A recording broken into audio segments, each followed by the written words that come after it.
جتنے لوگ ان چیزوں کے خلاف بات کرتے ہیں، چلتے ہیں، چیلنج کرتے ہیں، اعتراض کرتے ہیں، ان سب کی خدمت میں گزارش یہ ہے کہ ہم سمیت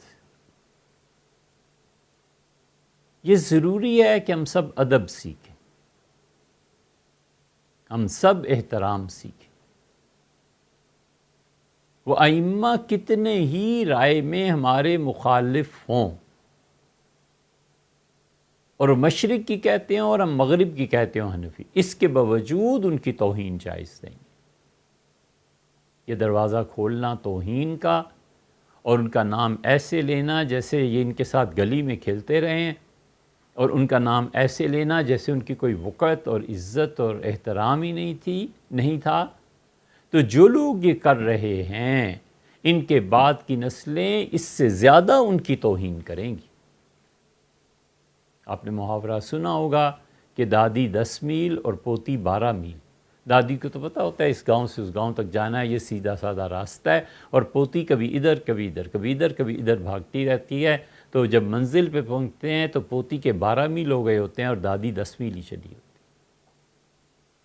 آنے والی نسلیں جو آج توہین آمیز الفاظ استعمال ہو رہے ہیں اس سے بڑھ کے کریں گی۔ ایک صاحب نے کچھ بات کہی تھی تو کہا کہ ناراض کیوں ہوتے ہو، یہ کفر تھوڑی ہے۔ ہم نے کہا بات بالکل درست ہے، لیکن یہ لہجہ کفر ہے۔ اس لہجے میں بات کرنا کہ حضور صلی اللہ علیہ وسلم نے کیا کیا تھا، وَلِعِیَاذُ بِاللہ، اس طرح کے الفاظ اور لہجہ کفر ہے۔ بالکل ایسے ہی ان ائمہ امت میں جو بڑے گزرے ہیں، کبھی بھی بے ادبی اختیار نہیں کرنی چاہیے۔ سمجھ میں نہیں آتی بات، سلام کر کے گزر جائیے، یہ عافیت کا راستہ ہے۔ اللہ ہمیں اور آپ کو صحیح سمجھ کی توفیق دے۔ یہ کوئی مناظرہ نہیں ہے، اللہ کی پناہ مانگتے ہیں مناظرے سے، یہ صرف تعلیم ہے۔ ہم بھی محتاج ہیں، ہم اگر غلط ہیں آپ ہمیں سمجھا دیں، ہمیں بتا دیں کہ یہاں غلطی کر رہے ہو، یہ ادھر مڑنا ہے، راستہ ادھر نہیں ہے، ادھر ہے۔ کوئی حرج نہیں ہے، ہم ایک دوسرے کو علم پہنچائیں۔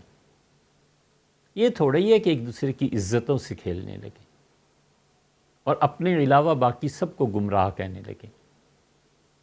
تو اس لیے یہ ضروری ہے کہ ہم جتنی بھی علمی مباحث ہیں ان میں ہمیشہ ادب اور احترام کو پیش نظر رکھیں۔ یہ ادب اور احترام، اس کے لیے بھی کسی اجتہاد کی ضرورت ہے۔ خدا نے اپنی کتاب میں اپنا ادب سکھایا ہے، یہ ادب بھی تو سکھایا ہے کہ کسی کے معبود کو گالی نہ دو۔ یہ کرو گے تو تمہیں میرے متعلق پھر گالیاں سننی بھی پڑیں گی۔ وہ جاہل لوگ ہیں، وہ خدا کی توہین کریں گے معاذ اللہ۔ ایک دو مقامات آپ کو اور دکھائیں، کس ادب سے گفتگو ہوتی ہے جب تربیت ہوتی ہے اور جب تعلیم ہوتی ہے، تو اپنے مشائخ، اپنے ائمہ رحمہم اللہ، وہ جنہیں اللہ نے چنا اور اللہ تعالیٰ نے انہیں ولایت پر کہ اعلیٰ مقام پر فائز کیا، ہمارے لیے درست نہیں ہے۔ اگر ہم نہیں سمجھ سکتے ابن عربی کو، حضرت مجدد الفسانی سرہندی رحمۃ اللہ علیہ کی کئی چیزیں ایسی ہیں مکتوبات شریف میں جن کو ہم نے جا کر پڑھا اور عرض کیا کہ یہ کیا ہے۔ ایک ایسا مقام ہے جو مرزا طاہر نے پڑھا تھا قادیانیوں میں، اور اسے کہا یہ مقام احمدیت جو ہے، یہ مقام احمدیت یہ ہمارے لیے، مرزا غلام احمد قادیانی کے لیے، یہ ان کی ریکارڈنگز میں موجود ہے۔ ہمیں اس مقام احمدیت کی نہیں سمجھ میں آئی کہ حضرت مجدد رحمۃ اللہ یہاں کہنا کیا چاہتے ہیں، تو حاضر ہوئے خانقاہ شریف میں حضرت خان صاحب رحمۃ اللہ ان چند جملوں میں ایسے اس مقام کو حل فرما دیا، اس لیے کہ وہ شناس تھے، وہ اس مقام کو جانتے تھے کہ یہ کیا ہے۔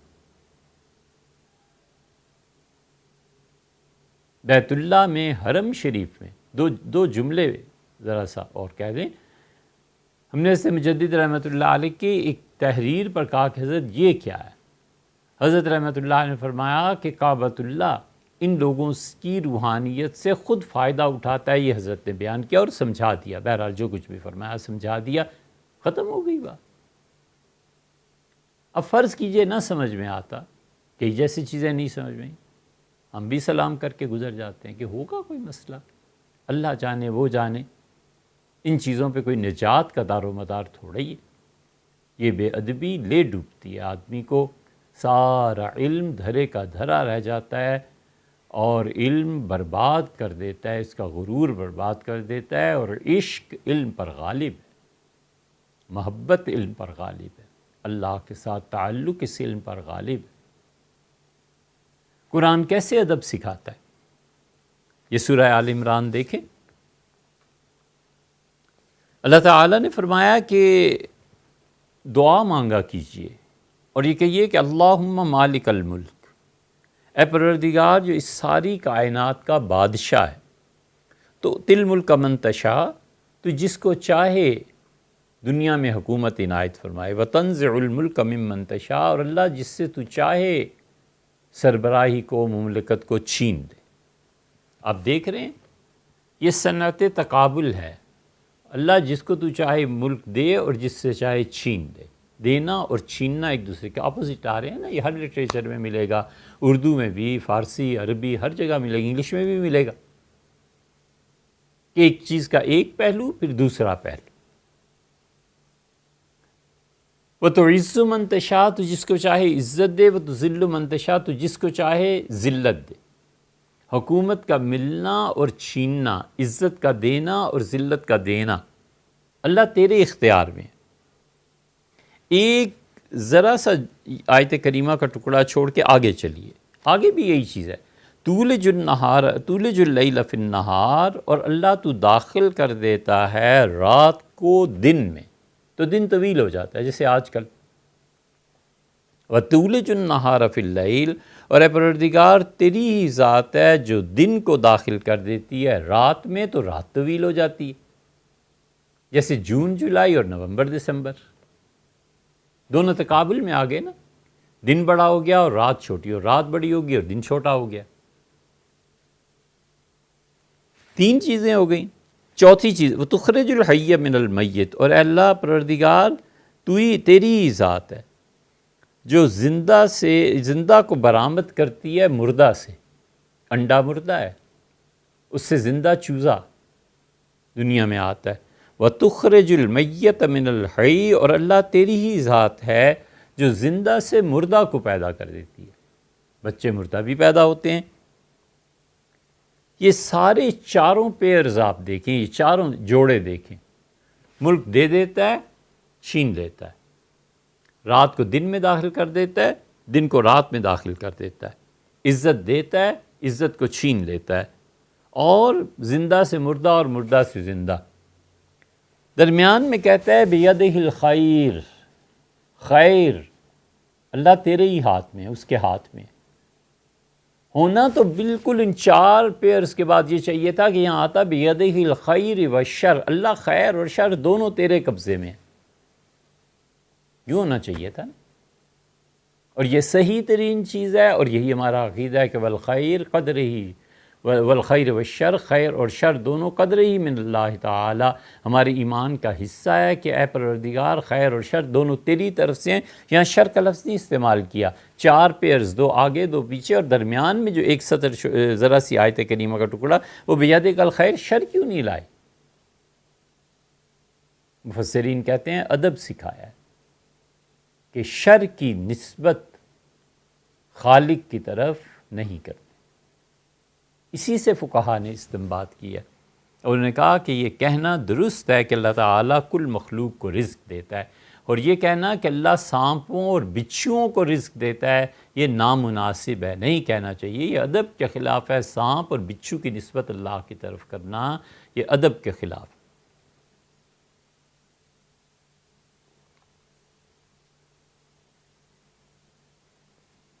یہ ادب سکھایا ہے اللہ ان لوگوں کو جو خدا کی کتاب کو سمجھے، اور اللہ تعالیٰ جن پر مہربان ہو۔ اس لیے سعدی کہتے ہیں کہ بے ادب محروم گشت از فضل رب، یا مولانا روم نے مثنوی میں کہا ہے کہ بے ادب آدمی اللہ کے فضل سے محروم ہو جاتا ہے۔ اس لیے سب سے پہلی درخواست یہ کہ جن ائمہ سے اختلاف کے لیے بھی تو یار کوئی منہ چاہیے نا۔ اب ولیعذ باللہ میں جو کہوں کہ امام مالک میرا کیا تکاف، امام مالک رحمۃ اللہ علیہ وہ بڑے آدمی ہیں، ہم کیا اور کسی کچھ بھی نہیں۔ ادب چاہیے، احترام چاہیے۔ اب دوسرا مقام دیکھیں، ہم اس میں آپ سے عرض کر دیتے ہیں کہ اس دوسرے مقام پر دیکھیے اللہ تعالیٰ نے کیسے ادب سکھایا ہے۔ 15ویں پارے کے آخر پہ اور 16ویں پارے کے آغاز میں اللہ تعالیٰ نے حضرت موسیٰ اور خضر علیہ الصلاۃ والتسلیم ان کا قصہ بیان کیا، اور اس قصے میں حضرت خضر علیہ الصلاۃ والتسلیم سے 3 چیزیں ہوئی ہیں۔ ایک، انہوں نے بچے کو قتل کر دیا، ایک انہوں نے کشتی توڑ دی، اور تیسری چیز یہ کی کہ دیوار بنائی۔ اب دیکھیں ان کے بات کرنے کا انداز کیا ہے۔ حضرت موسیٰ علیہ الصلاۃ والسلام ہر چیز پہ کہتے ہیں کہ یہ کیا۔ انہوں نے پہلی شرط یہ لگا دی تھی کہ میں جو کچھ کروں تمہیں اعتراض نہیں کرنا۔ حضرت موسیٰ علیہ الصلاۃ والسلام جب تیسری چیز پیش آ گئی تو انہوں نے کہا کہ لو شئت لاتخذت علیہ اجرا، مفت میں دیوار بنا دی۔ گاؤں والوں سے ہم نے کہا تھا کھانا کھلا دو، اتنا سا کام تو ہمارا کر نہ سکے، اور آپ نے ان کی دیوار بنا دی۔ تو انہوں نے کہا خضر نے کہ ھذا فراق بینی و بینک، بس تیسری بار اعتراض ہو گیا نا، ہمارے اور آپ کے درمیان حضرت بس یہ آخری بات تھی، اب اس کے بعد ہم اکٹھے نہیں رہ سکتے۔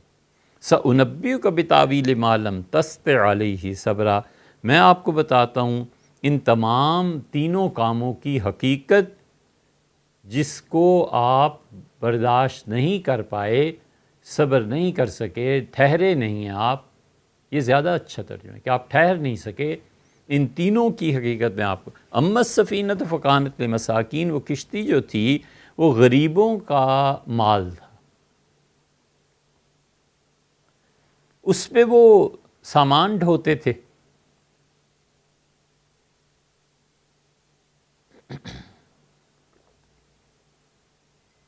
ایک طرف سے دوسری طرف لے جاتے تھے۔ تو حضرت ہوا یہ کہ یعملون فی البحر، وہ سمندر میں تجارت اس طرح کرتے تھے۔ کشتی کس کے حکم سے توڑی گئی تھی؟ آپ خود سوچیں، کس نے اتنی طاقت دے دی تھی کہ کشتی توڑ دو اور وہ سارے کھڑے منہ تکتے رہیں اور ہم تمہاری حفاظت کریں گے؟ کشتی کا توڑ دینا خالص حقوق العباد میں دخل تھا۔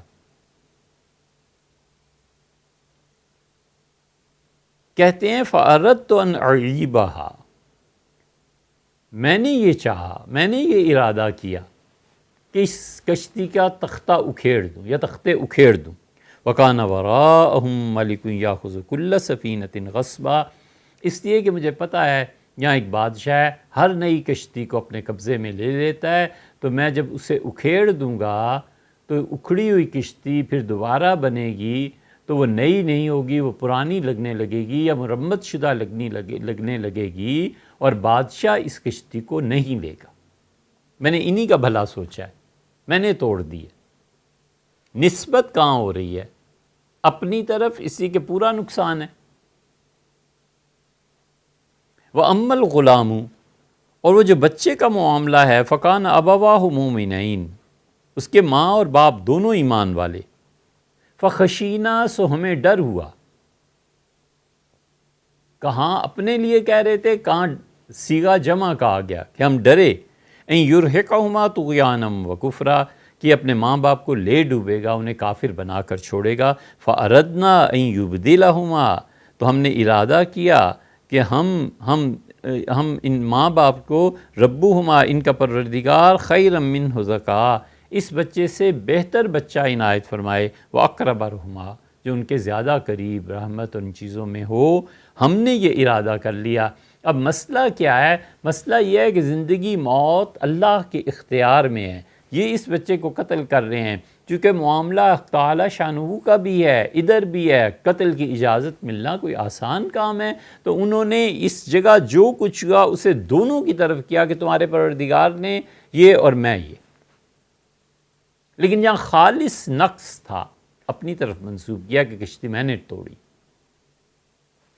تیسرا آ گیا وَأَمَّا الْجِدَارُ، اور جہاں تک اس دیوار کا تعلق ہے فَكَانَ لِغُلَامَيْنِ يَتِيمَيْنِ فِي الْمَدِينَةِ، تو شہر میں 2 یتیم بچے، وَكَانَ تَحْتَهُ كَنْزٌ لَهُمَا، اور جو اتنی چوڑی دیوار بنی ہے، اس دیوار کی اتنی چوڑائی، اتنی اس کی موٹائی، اس کے نیچے یہ دیوار بنائی کیوں گئی تھی؟ اس لیے کہ ایک بڑا نیک آدمی تھا، اس نے اپنی جمع پونجی، مال، سونا، جو بھی کچھ ہوگا یہاں پر کھڈا مارا اور اس میں دفن کر دی، اور اس کے اوپر اتنی چوڑی دیوار بنا دی تاکہ اسے کوئی کھود کے نکال نہ سکے، نہ کسی کو شبہ ہو. وَكَانَ أَبُوهُمَا صَالِحًا، ان کا باپ بڑا نیک آدمی تھا. جن کے والدین نیک ہوتے ہیں نا، یہ فیض اور اثر اللہ ان کی اولادوں میں پہنچاتا ہے. اللہ ان کا مال نہیں ضائع ہونے دیتا، ایمان کہاں سے ضائع ہو جائے گا. اس لیے جتنی بچوں کی تربیت اور یہ اور وہ پوچھتے ہیں، ہمیں یہ آیت یاد آتی ہے وَكَانَ أَبُوهُمَا صَالِحًا، ان کا باپ بڑا نیک آدمی تھا. اللہ نے اس کی نیکی کی لاج رکھی. اس لیے سب سے پہلے اپنے آپ کو بھی تو دیکھے کہ میری اولاد اچھی ہے یا نہیں ہے، تو میں اچھا ہوں یا نہیں ہوں. مر جاؤں تو میری اولاد کو کیا ملے گا؟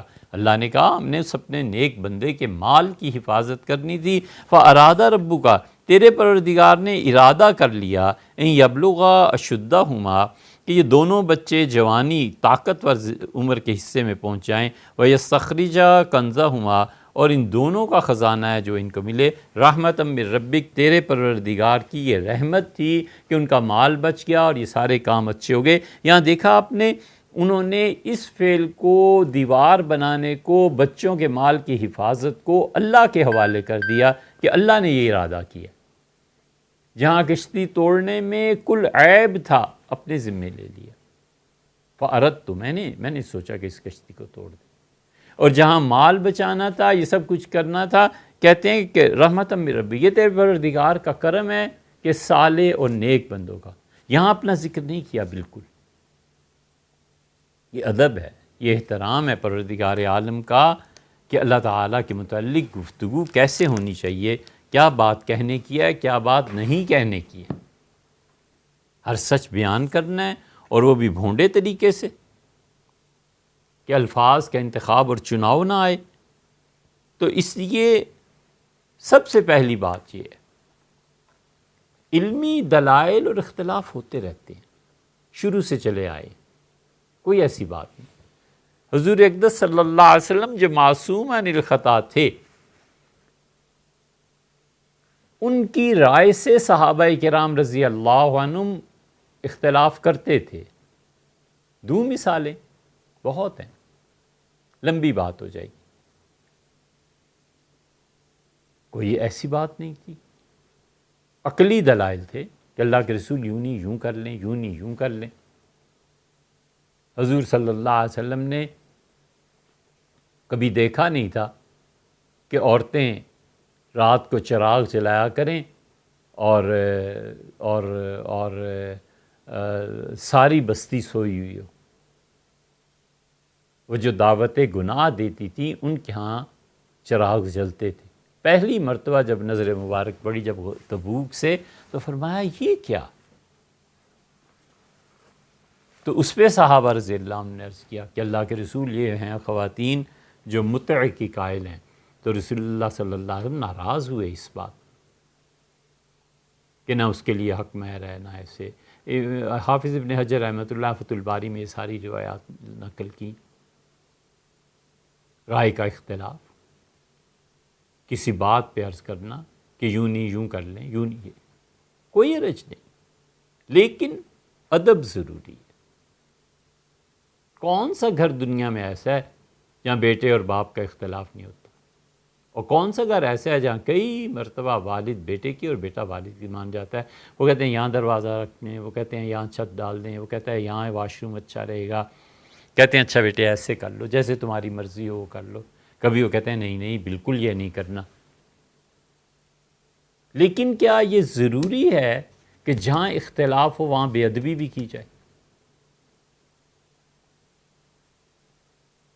سوچنے کی بات ہے، ہم کس سوسائٹی کو تعمیر کرنے چلے ہیں، اور ہم اپنے بچوں کو کیا پڑھانے سکھانے چلے ہیں؟ اس لیے کم سے کم جن کا ندوہ سے تعلق ہے ان سب کی خدمت میں یہی گزارش ہے کہ آپ ایک نہیں 100 نہیں 1000 مرتبہ، لیکن زبان سوچ سمجھ کسی کا مقام دیکھ کے یہ بات کہی بھی جا سکتی ہے یا نہیں، حتیٰ کہ دلوں میں بھی جو غبار آتا ہے نا اس کا بھی اثر پڑتا ہے۔ آپ چاہیں تو 100 واقعات پیش کریں اہل حدیث حضرات کے امام اور مولانا ابراہیم میر سیالکوٹی، انہوں نے اہل حدیث کی تاریخ لکھی ہے، کٹڑ اہل حدیث میں سے تھے، اور وہ اپنے آپ کو فخر کے ساتھ کہتے بھی تھے، یہ انہوں نے پوری تاریخ لکھی ہے۔ یہ تو اب ہوا ہے کہ جو لوگ تقلید نہیں کرتے انہیں اہل حدیث کہنے لگے ہیں صدی 1.5 صدی سے، وگرنہ عراق میں، شام میں، مرو میں، خراسان میں، افغانستان میں حنفیوں کو کہتے تھے کہ یہ اصحاب الرائے ہیں، ان کے ہاں عقل کا غلبہ ہے، اور امام شافعی رحمۃ اللہ علیہ کے پیروکار یہ اصحاب الحدیث ہیں، یہ کہتے تھے۔ حنفیوں کا ہمیشہ سے یہ طریقہ رہا ہے، یہ ان کا ہمیشہ سے رہا ہے کہ حدیث پہ عمل کرنا ہے، اللہ کی کتاب پہ عمل کرنا ہے، اور ساتھ ساتھ عقل کا بھی استعمال ہے۔ کہتے ہیں یہ نہیں ہے کہ حدیث سن کے اور کتاب اللہ سن کے بالکل اس پہ فتویٰ دے دینا، سوچنا بھی تو ہے نا کہ حدیث کس لیے ہے، کس زمانے سے ہے، اس کی سند ٹھیک ہے یا نہیں ہے۔ کئی مقامات پہ تینوں ائمہ ایک طرف اور امام ابو حنیفہ رحمۃ اللہ علیہ ایک طرف، اس لیے کہ عقل کا بھی تو کوئی مقام ہے یا نہیں۔ تو یہ تو اب ہوا ہے صدی 1.5 صدی سے، ورنہ پہلے اصحاب الحدیث یہ امام شافعی رحمۃ اللہ علیہ ان کے پیروکار کہلاتے تھے۔ کہیے تو حوالہ دیں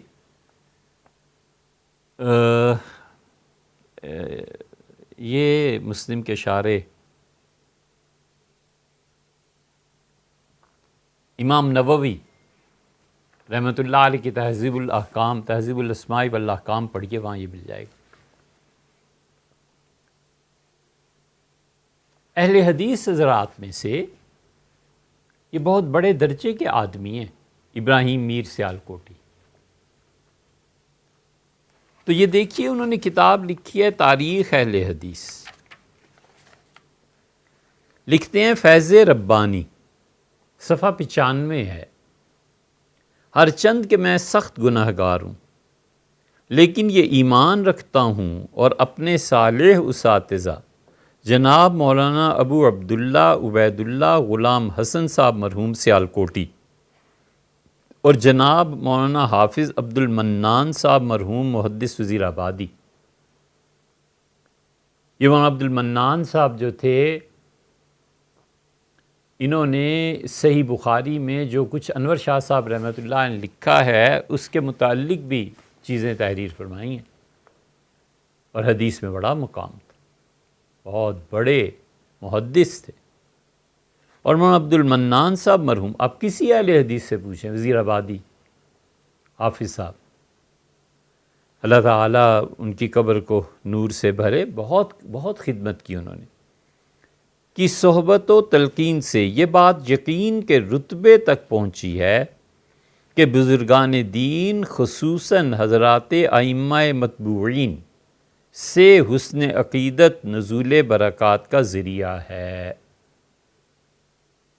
وہ کہتے ہیں میں نے اپنے ان 2 استادوں کی صحبت سے جو کچھ سیکھا ہے، اگرچہ میں بہت گناہ گار ہوں لیکن میرا ایمان ہے کہ جو لوگ اپنے بزرگوں کی ذکر کرتے رہتے ہیں، اور خاص طور پہ جو امام جن کے پیچھے چلتے ہیں، امام ابو حنیفہ، شافعی، مالک، احمد رحمہم اللہ، ان سے جس انسان کو عقیدت ہوتی ہے، جس شخص کو ان ائمہ سے محبت ہوتی ہے، ان پر برکتیں نازل ہوتی ہیں۔ اس لیے بعض اوقات اللہ تعالیٰ اپنے فضل عمیم سے کوئی فیض اس ذرہ بے مقدار پر نازل کر دیتا ہے۔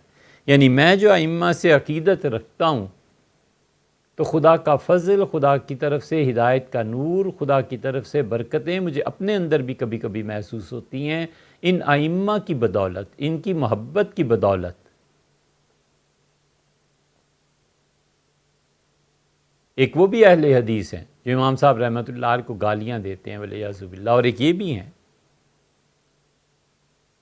کہتے ہیں ائمہ کی محبت اور ان سے عقیدت اللہ تعالیٰ کی طرف سے فیوز و برکات کو، اور میں بھی کبھی کبھی محسوس کرتا ہوں۔ اس مقام پر اس کی صورت یوں ہے، یعنی میں نے یہ بات اس لیے تحریر کی کہ جب میں نے اس مسئلے کے لیے، ایک مسئلہ ہے پیچھے ایمانیات کے، شیخ عبد القادر جیلانی رحمۃ اللہ علیہ کی ایک عبارت پر چل رہا ہے جس میں ابو حنیفہ رحمۃ اللہ علیہ پہ ایک الزام لگایا گیا ہے۔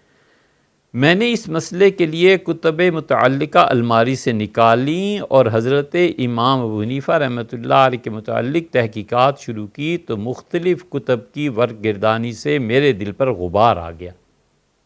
یعنی امام ابو حنیفہ رحمۃ اللہ علیہ پہ میرے دل میں اعتراضات پیدا ہو گئے، غبار آ گیا، میرا دل ان کی طرف سے کھٹا ہو گیا، جس کا اثر بیرونی طور پر یہ ہوا، یہ تو میرے دل کے اندر کا حال تھا نا، کہتے ہیں باہر میں نے دیکھا کہ کیا ہوا کہ دن دوپہر کے وقت جب سورج پوری طرح روشن تھا، یکا یک میرے سامنے گھپ اندھیرا چھا گیا، ظلماتم بعضھا فوق بعض، ایک گھٹا اور ایک تاریکی کے بعد دوسری تاریکی آنا شروع ہو گئی، اور میں حیران تھا کہ یہ نظارہ کیا ہو گیا۔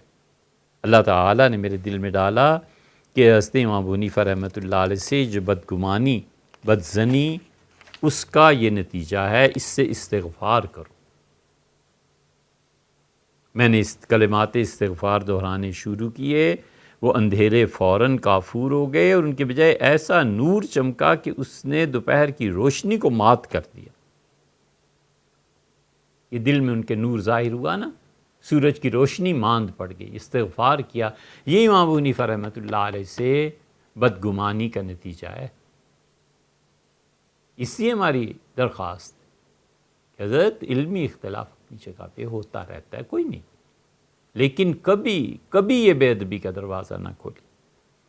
اس وقت سے میری حضرت امام ابو حنیفہ رحمۃ اللہ سے حسن عقیدت اور زیادہ بڑھ گئی، اور میں ان شخصوں سے، یہ اہل حدیث بھی تو سنیں، میں ان شخصوں سے جن کو حضرت امام صاحب سے حسن عقیدت نہیں ہے، کہا کرتا ہوں کہ میری اور تمہاری مثال قرآن کریم کی اس آیت کی مثال ہے کہ اللہ تعالیٰ منکروں سے، جو معارج قدسیہ حضرت صلی اللہ علیہ وسلم کے منکروں سے خطاب کر کے کہتا ہے فَتُمَارُونَهُ عَلَىٰ مَا يَرَىٰ، میں نے جو کچھ عالم بیداری اور ہوشیاری میں دیکھ لیا، اس میں مجھ سے جھگڑا کرنا فضول ہے، بے سود ہے۔ ھذا واللہ وبی الہدایہ، اللہ کی قسم ایسے ہے، کہتے ہیں بالکل میرے ساتھ ایسے ہوا۔ یہ اس لیے سنایا ہے، عرض کیا ہے کہ کوئی باہر کی شہادت نہیں، یہ اندر ہی کی شہادت۔ اور وہ بتا رہے ہیں کہ امام صاحب رحمۃ اللہ علیہ سے صرف بدگمانی دل میں آئی کتابیں پڑھنے سے، جنہوں نے بھی وہ اعتراض کیا، جواب دیا، کیا ہوا، یہ ہوتا رہتا ہے۔ آپ مستشرقین کی کتابیں پڑھیں، حضرت رسالت پناہ صلی اللہ علیہ وسلم سے، جو اب امریکن 9/11 کے بعد اس نے 10-11 کتابیں لکھی ہیں نا، یہ ذرا اسے پڑھ لیں اور پھر حضور اقدس صلی اللہ علیہ وسلم سے محبت ایسی قائم رہ جائے تو پھر بتاؤ، ایک سے ایک بڑا کفر ہے۔ اس لیے نہ کرے، نہ جائے اس راہ پہ۔ یہ انہوں نے بتایا ہے کہ تم مجھے کیا اب سمجھاؤ گے، میں نے اپنی آنکھوں سے دیکھا ہے کہ اندھیرے چھا گئے اور مجھے اللہ تعالیٰ کی طرف سے گویا الہام ہوا کہ جو کچھ ہو رہا ہے یا جو کچھ کر رہے ہو یہ چیز ٹھیک نہیں ہے۔ اس کی بنیادی وجہ محبتوں کا کم ہونا ہے، وفا کا کم ہونا ہے، تعلق کا کم ہونا ہے۔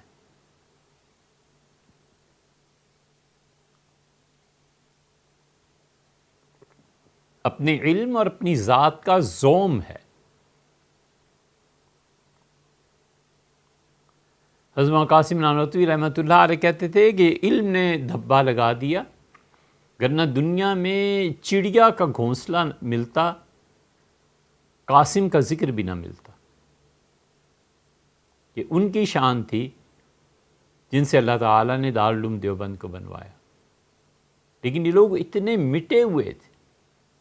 حضرت شاہ عبد القادر صاحب رائے پوری رحمۃ اللہ علیہ کہتے ہیں یہ ہم سے خود بات کی تھی، ارشاد فرمایا تھا حضرت ابو الحسن علی ندوی رحمۃ اللہ علیہ نے، ایک مرتبہ فنائے ذات پہ بات تھی تو حضرت رحمۃ اللہ نے فرمایا کہ حضرت کہتے تھے، یعنی شاہ عبد القادر صاحب رائے پوری رحمۃ اللہ علیہ، کہ میں سال ہا سال خانقاہ میں رہا۔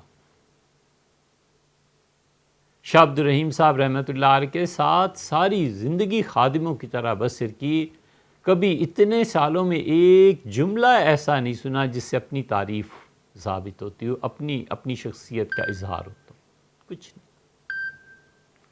اس لیے یہ محبتیں، یہ تعلق، یہ اعتراض کی نوبت ہی کہاں آنے دیتی؟ کس طرح فنا ہو جاتا ہے آدمی۔ مقام وفا اور عشق کا تذکرہ اور اس نے عقیدت کا